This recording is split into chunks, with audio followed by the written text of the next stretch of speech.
Hi guys, kami ay lalabas na going work. Okay. So, for today's video, kami ay gagala. Kami ay galakad papuntang Ayala Mall. Hanap na kami ng taxi. Kasi wala pa yung service namin.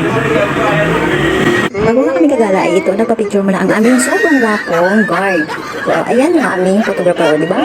Napakagaling, di ba? May pakayuko-yuko pa yan. Hindi pa nga daw siya contento sa isang take na picture, so kailangan daw dalihan pa. O, ayan yung pinakagwapo naming guard. Posing. O, ayan yung photographer namin. At ang sabi nga ng pinakagwapo naming guard ay goods na raw siya. So, syempre hindi kami magpapalugi, magpa-picture din kami, no? Aba, syempre kailangan may remembrance. At nandito na nga kami sa mall. So, ayan ang aming birthday girl. Makikita talaga sa kanya mukha na sobrang saya niya. So dahil nga pupunta kami ng 4th floor dahil doon kami kakain, ay sasakay muna kami sa elevator. So ayan yung aming birthday girl. Sobrang saya niya talaga. Oh. Dahil first time nga namin na magkasama na magbanding at gumala sa labas. So ito, sasakay naman kami sa second elevator dahil 4th floor nga ang aming kakainan. Bumaba na nga kami dahil naubusan kami ng food. Paano ba naman hindi kami maubusan? Puro picture kami sa daan. So bago kami makarating is 8:30 na. Naubusan na kami ng food.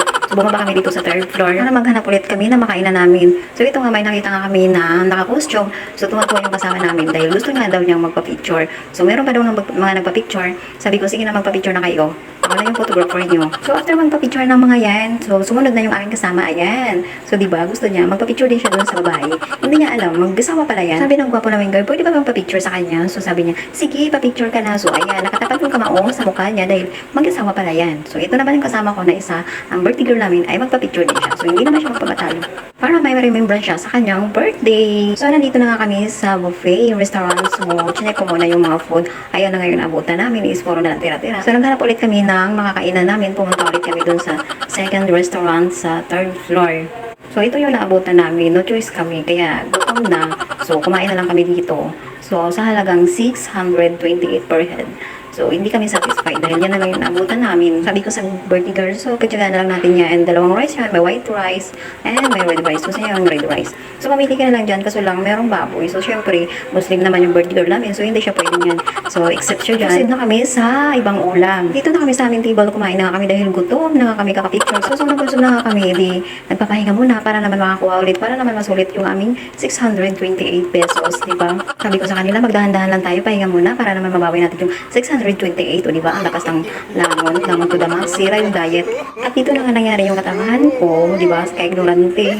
Kasi nga, meron dyan, parang siyang oregano, pero totally hindi naman pala talaga siya oregano. Parang, basta yun ko, may pagkasimsim lang siya sa oregano. Kasi nga, Korean food nga yun. Kasi nga, ignorante nga. So, ayun yung nangyari. Huwag tama ako sa tangahan ko kasi nga, pagkatapos ko kumain dyan, at yun yung pinanghimagas ko. Ilang laki pa ng tubo ko, yun pala eh, sobrang pait talaga siya. Kaya tinatawanan ako ng mga kasama kong sa katangahan ko, sa ka-ignorante ko talaga. At ito lang ngayon nangyari guys. Ayan, laki ng subo ko. Tapos, sobrang pait pala siya kasi Korean food siya. Ang akala ko, oregano siya. Pero may pagkasimsim talaga siya ng oregano. Kasi magkaamoy din sila ng oregano. Tapos sobrang pait niya talaga as. Hindi talaga maipinta yung mukha ko dyan. Sobrang pait. Diyos ko po, ginoo ko. Kaya niluwa ko talaga kahit sobrang taot. At tawan-tawa yung mga kasama ko sa kalkuhan ko.